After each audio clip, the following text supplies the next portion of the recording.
Londrina, Bruno Santos recolheu, dominou já no campo vencido, encara a marcação do Márcio Silva, colocou boa bola para Mocelinho, olha a chance do quarto, rolou pelo meio, vai pintar mais um pro Londrina, chute no canto, é gol!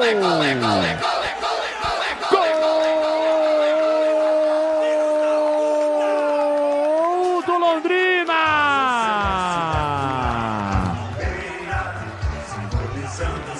André Cardoso a checar com a 17 estampado na camisa, mais um contra-ataque do Tubarão, contra-ataque mortal, de novo com o Bruno Santos, rolou pro Mocelinho, Mocelinho poderia ter batido pro gol, e aí fez assistência na entrada da grande área para finalização do jogador do Londrina, que chegou batendo, fazendo o quarto gol. Diogo Silva ainda chegou a tentar tocar na bola para evitar, mas não deu.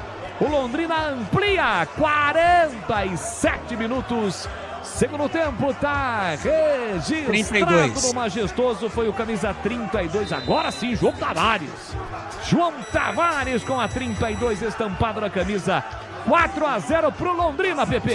É isso, mais um absurdo, mais um vexame. A Ponte Preta vai passando bem ao lado do seu torcedor aqui no estádio Moisés Lucarelli. Londrina 4-0 na Ponte Preta. Uma vergonha.